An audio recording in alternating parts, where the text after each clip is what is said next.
All right, we have a nice group who's here, so let's get going. Welcome everyone to our webinar, A Modern Approach to Newborn Screening, a conversation with experts from Guardian as we round out the month of September and Newborn Screening Awareness Month. We're really excited to have you all join us. Today, we're honored to have two distinguished leaders in the field joining us. Dr. Wendy Chung is a clinical and molecular geneticist and the principal investigator of Guardian. Dr. Chung is not only the chair of pediatrics at Boston Children's Hospital and Harvard Medical School, but she is also at the forefront of advancing newborn screening through her groundbreaking research.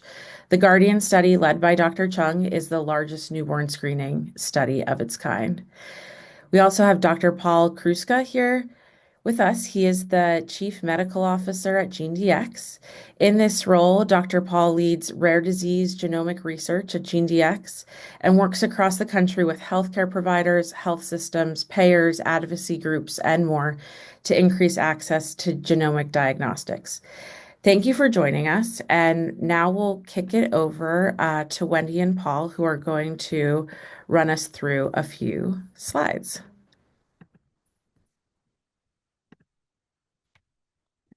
Thanks for having me today. Yes, no problem. As we're pulling up the slides, I'll just say that I had actually started my career with newborn screening, working with Seymour Kaufman on phenylketonuria over 30 years ago. And so this is something I've been thinking about for a long time. And as I've been thinking about this, I've had the honor of being able to do a few different newborn screening pilots. When I was in New York, we had started out with spinal muscular atrophy, which some of you know, and then progressed on to Duchenne muscular dystrophy. And thankful to say that both of those conditions now have FDA-approved genetic therapies. And you can go on to the next slide.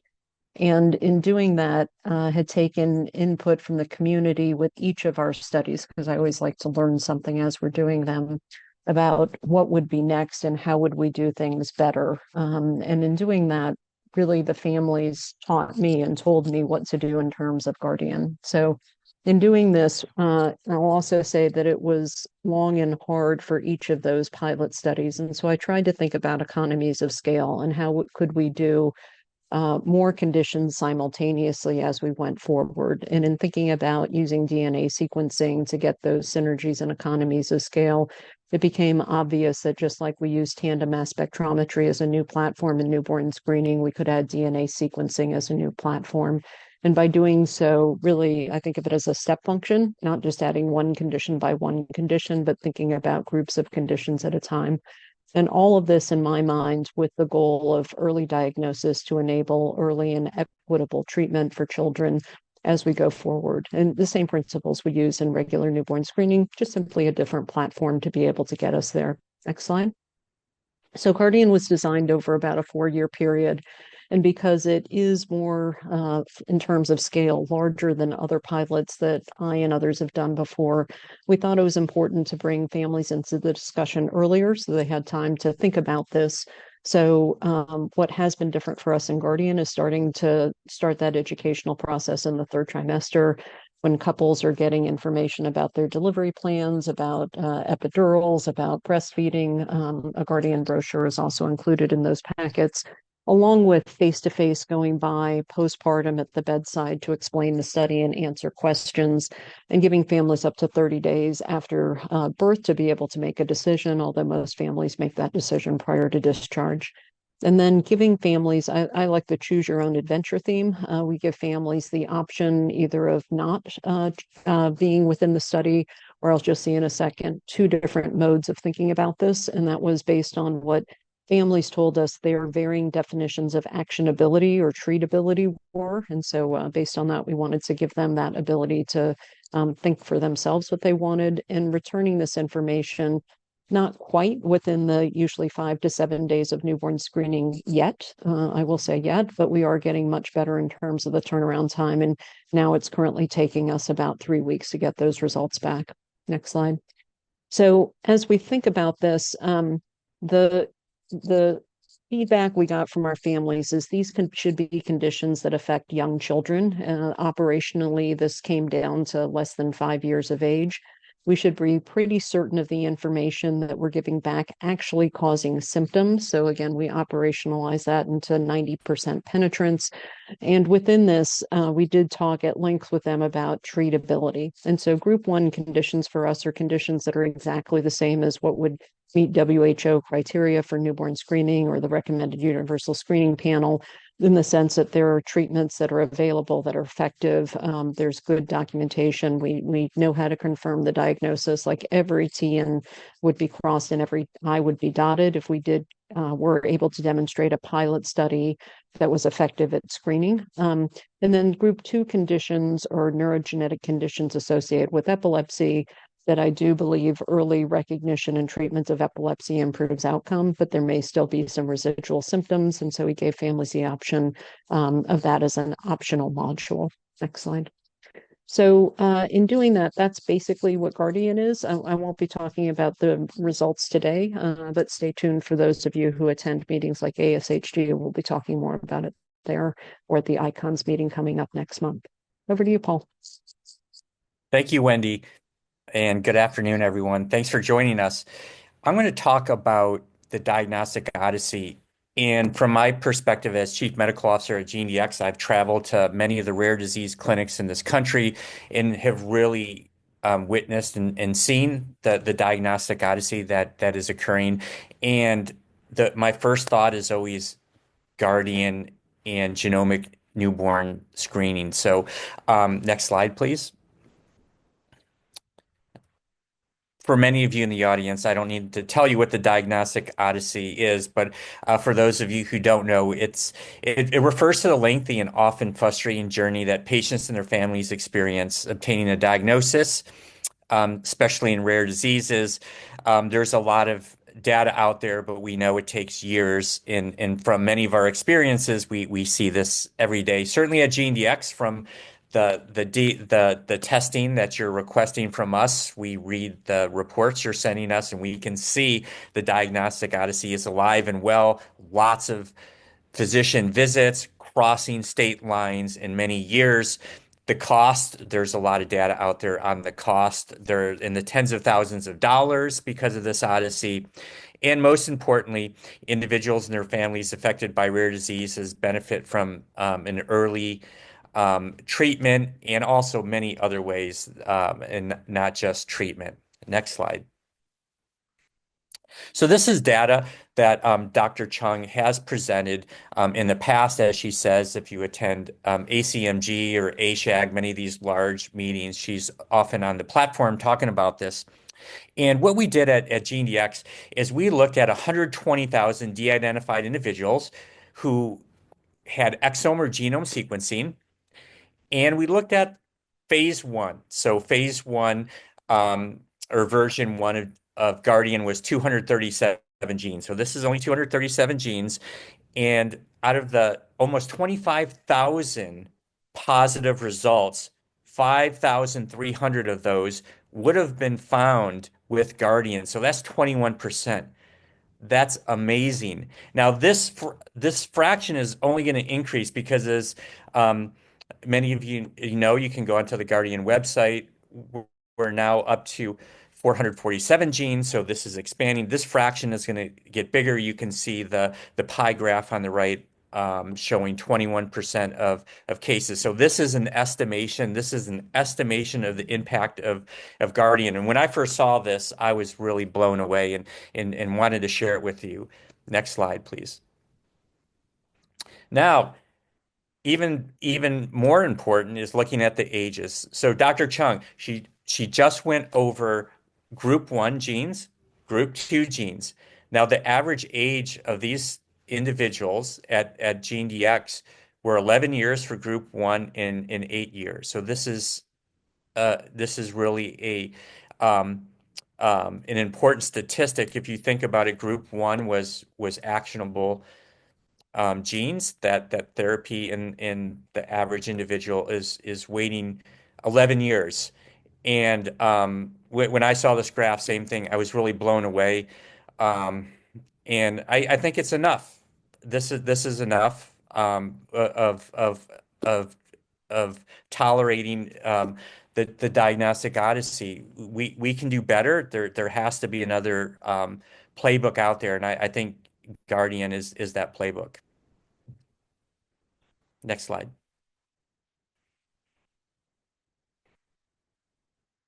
So we're moving on to the question period now. Those are the slides. Yes, thank you, Paul.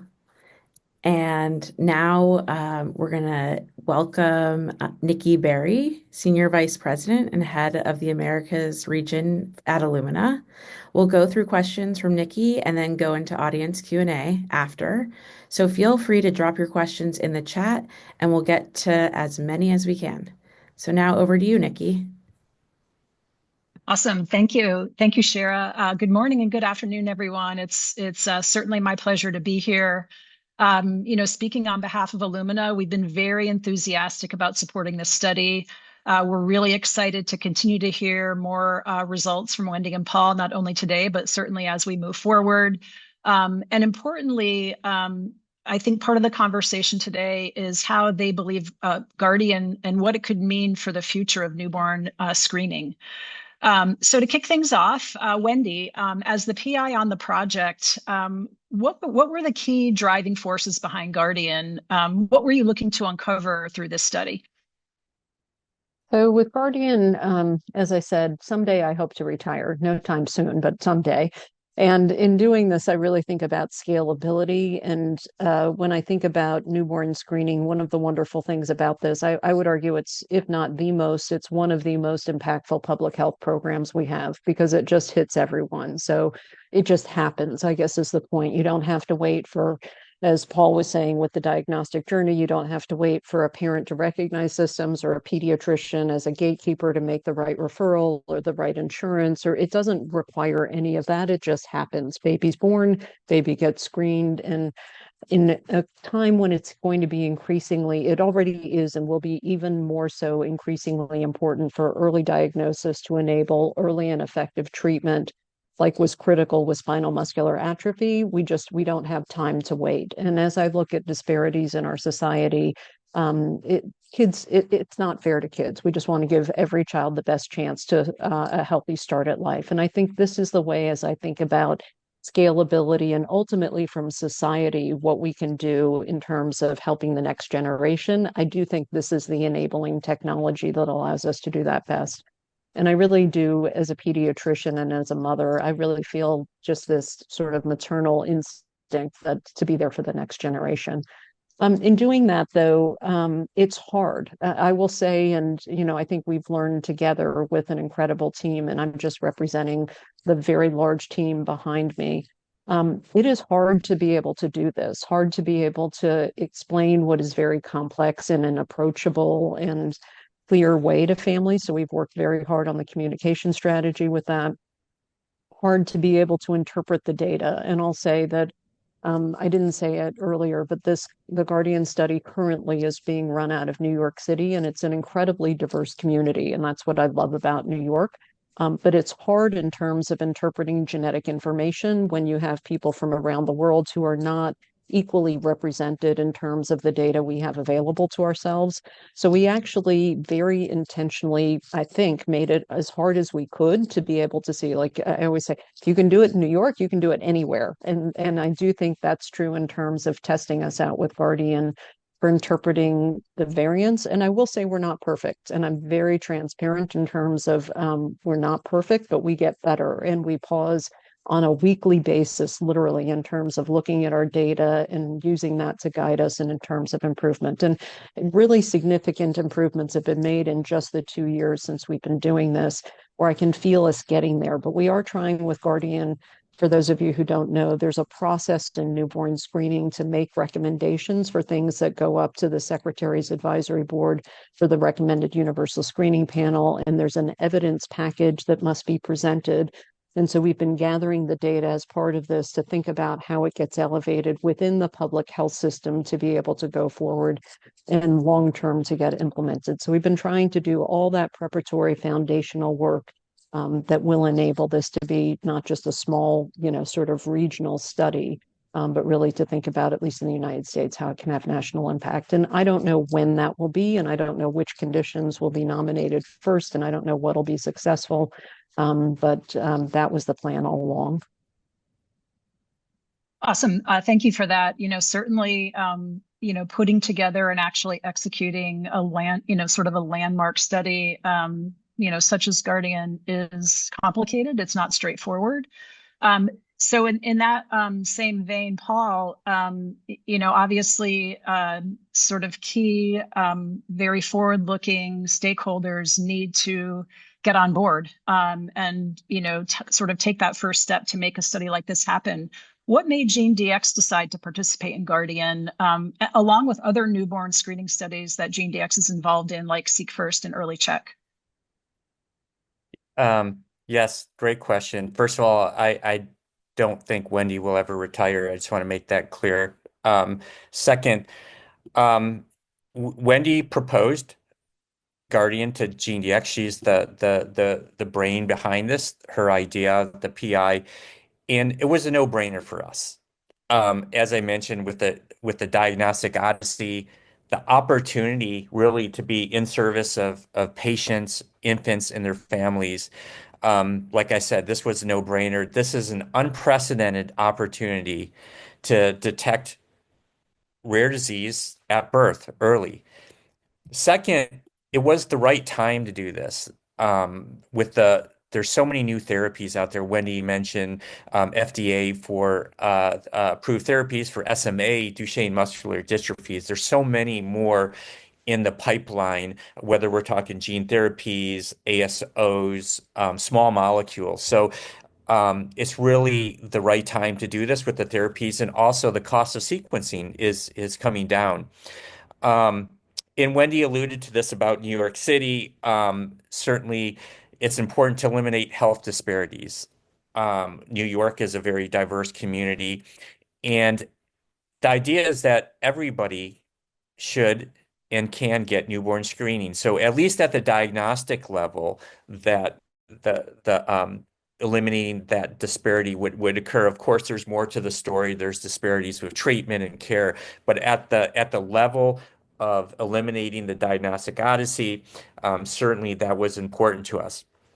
And then finally, kind of tagged or tied to what I said before about being the right time, it's also having the right team and certainly having the right collaborators. New York Presbyterian, Wendy Chung, Columbia University, the New York State Department of Health, and Illumina, really having that right team. And to do this incredible work, we've done over 12,000 samples, and it wouldn't be possible with the A team. So really, that also played into it. Thanks. Yeah, thank you. Thank you very much for that. Just to maybe pile on a little bit, I love the words you used, that it really was a no-brainer. I think on the Illumina side, when we were first approached about participating in this through some technology support, some sequencing technology support, it was exactly the same reaction that we had. And every time, we sort of come back and had conversations about potentially extending the study, our attitude has always been, we've got to find a way to do this because, we believe it's so important and represents such a amazing opportunity, not just from a sort of clinical evidence, point of view, but also, as Wendy mentioned in her open, all of the sort of socioeconomic factors and how the parents behave, and it really gives us a unique opportunity to, create a very comprehensive data set that can, I think, provide great insights to, again, what might be next for newborn screening.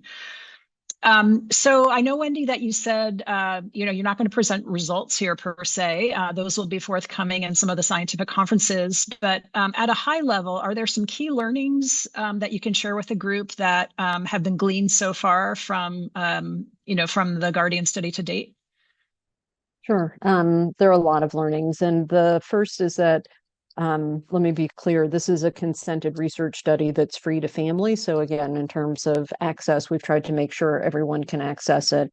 And as we've done it, I'm very pleased that we really have had representation from the community that's equivalent to the community. So in other words, we're not seeing bias that these are only higher educated white folks on the Upper East Side. It's nothing like that. It really is representative. So that's in a good way, as I said, post challenges. As we've done this, I'll just give you one example. People are still going through regular newborn screening, right? So this is not a replacement technology at this point, but it's acted as a very good way of checking how we've been doing quality control in the sense, because we have results from newborn screening. We're blinded as we're going through and doing the genomic analysis in Guardian. But we can, before I call out the families as an example, we're cross-checking to make sure that we know what's been reported through standard newborn screening, whether or not Guardian matches. Then it gives us a chance to reconcile anything that doesn't match up, and as a quality control, make sure that we're giving a clear answer to families. I'll just give you one example, which is that you mark the cards, and you can think of this as pink or blue, or male child or female child, and you'd think that we're good at this. We're very careful at checking ID bracelets and, making sure we don't mix up patients. And although we mostly do not, we have seen, because we get genetic sex in terms of doing the sequencing, we can and have detected sample swaps. And that's something that otherwise we don't have that QC in place with traditional newborn screening, because hypothyroidism doesn't come through and say whether or not you're male or female in terms of doing that. And so even as something simple from that point of view, we get additional data types that come in that help us to improve the process. As we've done traditional newborn screening results, there are times that we found that things have been missed by regular newborn screening, but they get picked up because we have orthogonal methods of sequencing.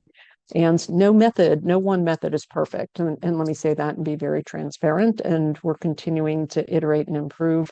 But I do think we've had life-saving pickups through Guardian that should have been picked by regular newborn screening if that technology worked perfectly, but it didn't, because it didn't. I mean, I'm not pointing fingers, and no mistakes were made, but this is proven to be synergistic and improve what is the goal of regular newborn screening, but to be able to make it more robust, more reliable, and just better. In addition to, of course, the fact that you can add conditions that you don't have a metabolite you can check for in regular newborn screening.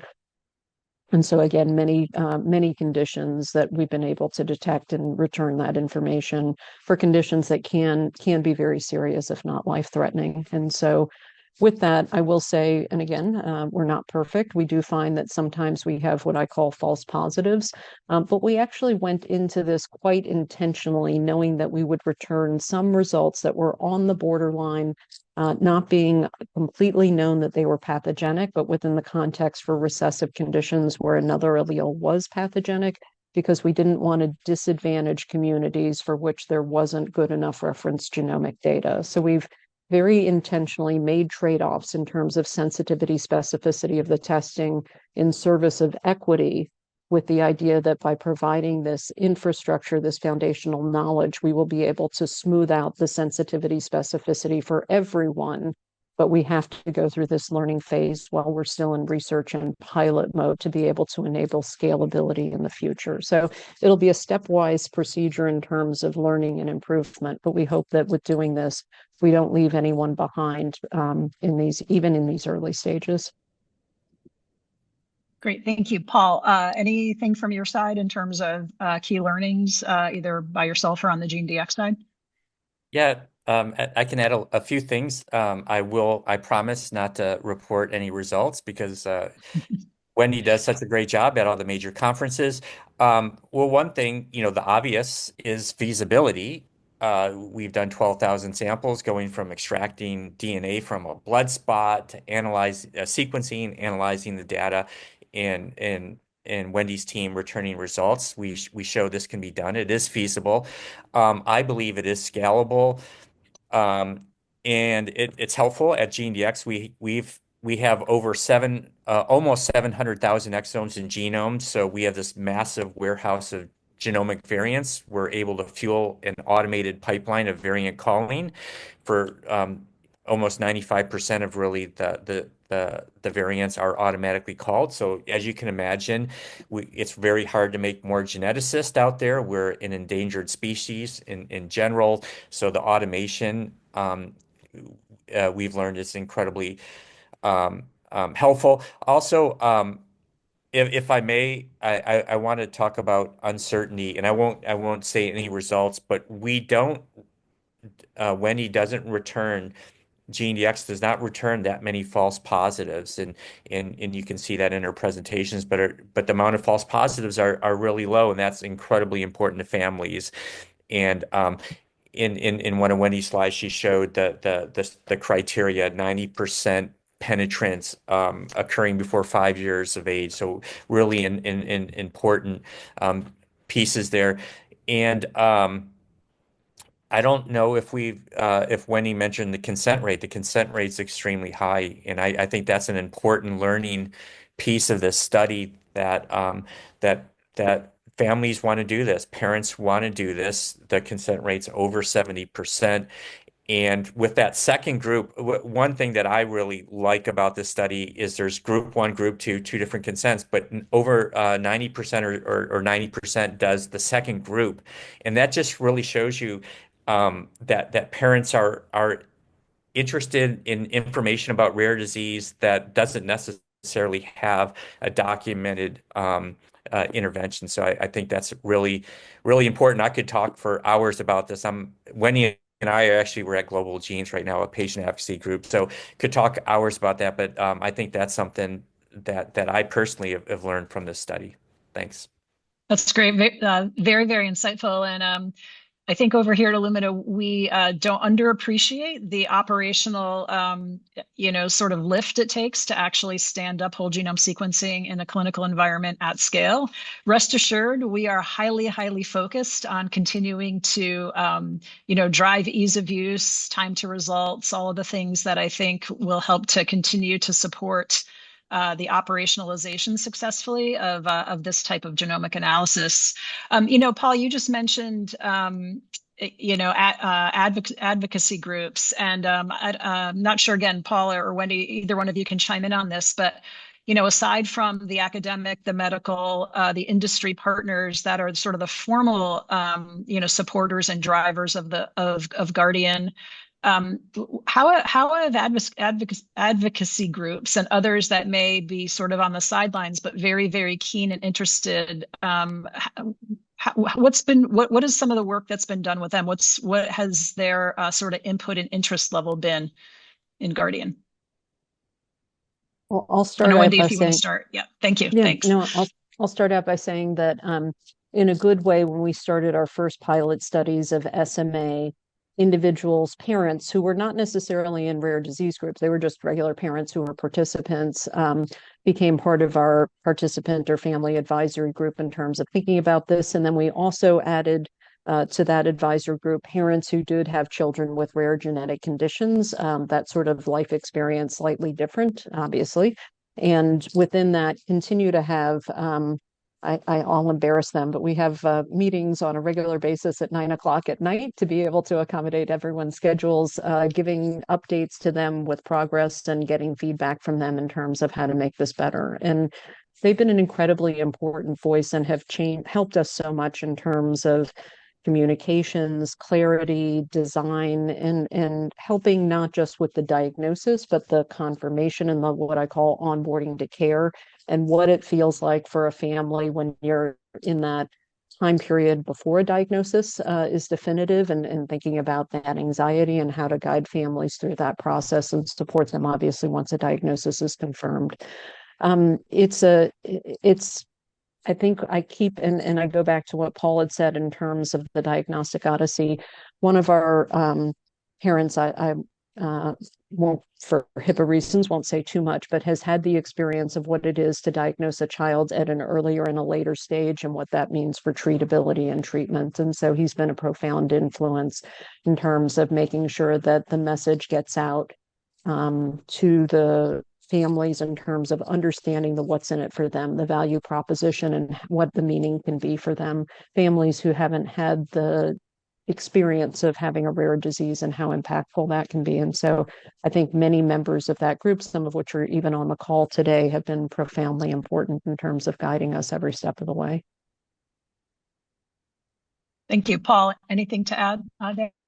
I don't have too much to add to that, except that I travel a lot and come in contact with patient advocacy groups. And when I tell them about Guardian, they're just very excited. I think we're getting some questions I see in the queue right now to that extent. So this is very popular, this program. Great, thank you. Okay, I'm going to shift gears a little bit and ask each of you to talk about the structure of the U.S. Healthcare system and also the public health system, and comment a little bit on how standard newborn screening administration and implementation varies from state to state. And what challenges that represents, what gaps could arise from, sort of how the U.S. is structured around administering newborn screening. I can Maybe let I'll start off. Wendy start. Yeah, because I'll she's start off. doing this a long time. So in the Wild West, so if you think about, before 2000, the Wild West, this is a state-run program is the point. And so states were running, and whatever their state felt they could and should do, they did. It was very clear that that was unfortunate in the sense that care could change state by state. And for states, you could have a baby born on one state of the state line that was screened and picked up, on the other state of the state line was missed. And that didn't really seem like a very good way to do things. And so I still remember when we did this review in terms of how we should think of a unified system, and the ACMG went through this process, and we eventually, the community collectively came up with the recommended universal screening panel, a set of conditions which should be consistently done state by state throughout the country. And based on that, the Secretary's advisory board has a committee that looks at nominations for new conditions to be added to the so-called RUSP. One of the challenges is, and I bless all the people that spend all their time and energy thinking about that. There are very rigid criteria, or I shouldn't say rigid, they're very important criteria that are used to decide what should be included within newborn screening, both based on the characteristics of the condition, how well the test performs, and then data that comes from pilot studies. But that process in terms of going through nomination and evidence review is quite long. And so some conditions take it can be up to a decade in terms of being able to be approved to be added. So it's a laborious process. And one of the requirements now is that you have to have at least one baby identified through a pilot screening study to be added. And so you can imagine, if a condition, even if you had the perfect screening study, if a condition is 1 in a million, which for some rare diseases they could be, that's a huge amount of work to find that one baby that would allow that condition to then be nominated. So hence comes in my idea that there should be some sort of economy of scale. So you're not doing these one by one, but that you're doing these in sort of a collective fashion. The next problem becomes that even once something is approved by the Secretary of Health and Human Services, it then becomes implemented at the state level. And how or when that becomes implemented is up to the state to decide. It depends on local states, their ability to use the technology, the funding they have for doing this. But in some cases, it's been quite slow, with some states going, just they have the resources, they go through very quickly. Other states that don't have the resources and are much slower. And now I had been in New York, I'm now in Massachusetts. I now appreciate some of the differences on a state by state basis. And just to say they do differ quite a bit on a state by state basis. And again, from an equity point of view, is that fair for a baby depending on where they're born? And so that becomes an issue.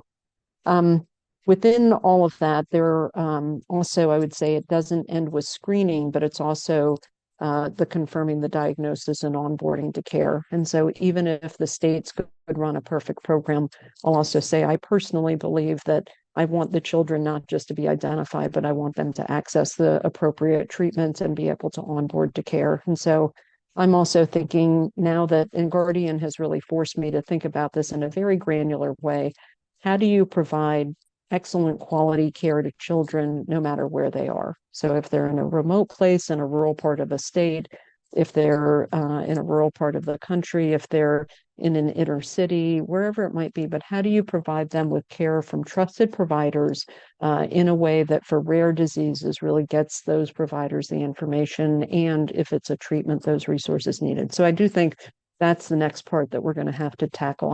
I actually can see a path forward in terms of how a Guardian type of screen will work. I can see the challenges we have to go through, but it will work. I think it's just a matter of time. The next portion is going to be how do we then think about how to provide that care once we make the diagnosis. And Paul, maybe I want to ask you to comment on the same sort of topic, but maybe if you can, in your answer, talk a little bit about the economic implications to the U.S. healthcare system of offering genome sequencing at birth, kind of a related topic. So I'd like to hear your thoughts there. Yes, good. Wendy obviously covered it perfectly, the state newborn screening and the newborn screening traditional pathway we have now. So I can comment a little bit, certainly on the economic implications. Really, the key question is how can we demonstrate health improvements through genomic newborn sequencing at an acceptable cost to healthcare systems, or even show cost savings. And that's why we're doing these studies to do exactly that. Some of the evidence that's available now, if you look at studies like Project Baby Bear, that has shown rapid. So this is rapid whole genome sequencing. I shifted gears. I'm talking about critically ill children or infants in the NICU. There's substantial cost savings, and this is in the medical literature. A lot of this is by shortening hospital stays, reducing unnecessary procedures and tests. And so these are saving, when you average cost across all infants in the NICU, thousands of dollars per infant. And we really need to evaluate whether similar cost savings can be achieved with genomic newborn sequencing over time. Certainly, many of us believe this will be the case, but we're going to need to substantiate this with robust data. And I think Wendy talked about a family that had both pathways. Where early diagnosis and later diagnosis and in the Odyssey, and I'm thinking of many families, and you can imagine that diagnosing a child with, let's say, an epileptic encephalopathy before seizures occur with Guardian, and this is a hypothetical, a scenario. These scenarios are playing out every day, but I'm not talking about any particular family, but we all know these families. Early diagnosis could prevent weeks in the ICU, eliminate a lot of unnecessary tests, lumbar punctures, infectious disease workup. So the potential savings really are immense in the short term, but then there's also the long-term savings that, as we know, as I mentioned in one of my slides, that the diagnostic odyssey is long. And so those, that's the health system, and we're not even talking about the cost to these families, the indirect cost. Yeah, great.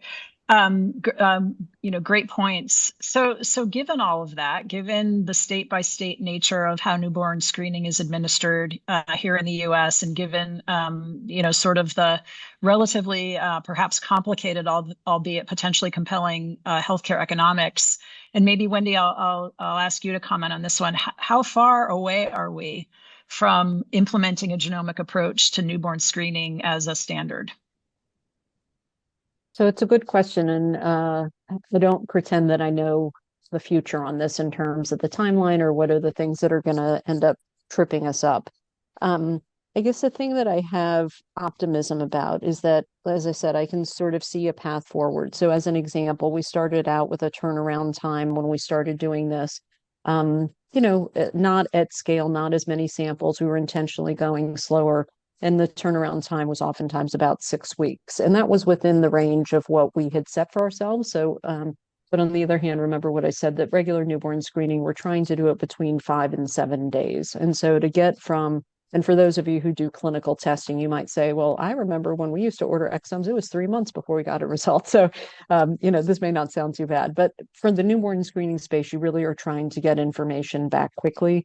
And so we've over time, and a lot of credit to GeneDx. That's, if I didn't say it out loud, yeah, I hopefully you've gotten the message. GeneDx has been our clinical laboratory for doing all of this, in part because we started increasing the volume. And so we've started failing flow cells, and the team got better at it. We got our processes out of it. And so we've shaved time down. So we're now about half that time for a turnaround time of about 3 weeks now. And we're thinking about scalability. And so if this really were at scale, and you had the process where you were running, some state laboratories are running 6 days a week, for instance. And as Paul was saying, you have the churn in terms of being able to do this in an automated way. I can't imagine a future where you're going to get close to at least what we're doing with regular newborn screening, but you would have to be like perfectly timed with all of this. I mean, there's no room for error within that. So I can see a way to get there, but it's not easy. And to get to scale really is going to take, it's operations. It's a sort of different type of science than many people are used to, and it can be done, but it's operations, clinical operations to get that really smooth. Within that, the other part of this becomes really, anyway, I see we may have to go to questions and answers, so I'll keep this short.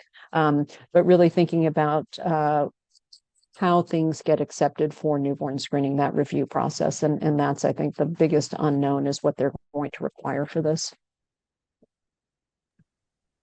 I'm going to interject quickly. We only have 3 minutes Sure thing. left. So we got a lot of great questions. We'll try to follow up with folks, but please feel free to reach out to GeneDx directly if we didn't answer your questions.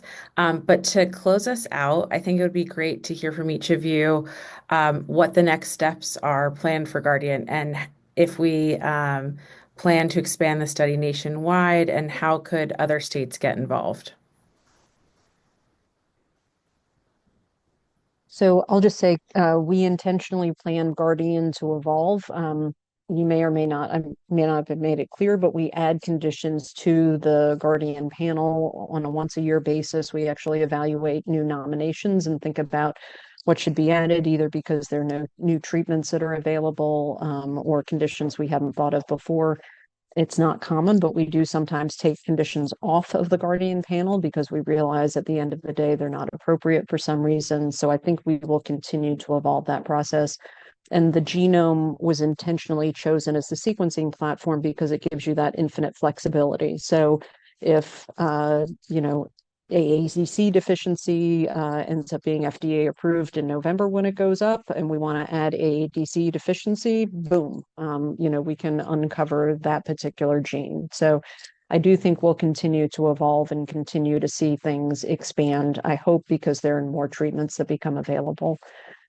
There are plans, although I can't guarantee, say exact the timing for doing this, to expand to other states. I do think it is important to prove that you can do this in a more generalizable way across other states if this were to become part of the public health systems.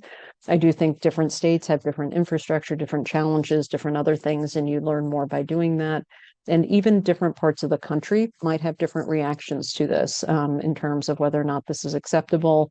And newborn screening in particular, just to be explicit, there have been concerns in some states about what happens to dried blood spots, privacy issues, concerns about discrimination. And I think we have to address those head on, and we have to have a very public discussion about this, and from a policy point of view, make some of those decisions. And so I think wider exposure to other states in terms of bringing that discussion up will be important. So at least as far as I continue to help either myself power this or help others power this. In icons, just to throw this out there, we'll be meeting in October, and we're trying to teach each other or share information with each other so that none of this is in silos, that we're all learning faster in an international way. So it's not even in the United States really, but around the world. Yes, I don't know how this is going to end, but I'm really excited to find out, because this is incredibly exciting. I can say we're seeing a lot of interest from health systems, states, individuals, with genomic newborn sequencing. So I think over the next year or so, this is this is going to take off. You're going to see more and more interest, especially as Wendy gives more talks. We're at icons. So I think this is incredibly exciting, and it's going to happen a lot faster than a lot of us think. I don't believe it's 10 years away. I'm sure there's a lot of people out there that will disagree with that, but I'm going to say a bold statement. We can do this, and so really excited to see the next few years. Great. Well, thank you everyone so much for joining. We're right at time, and have a great day. Thank you for having us.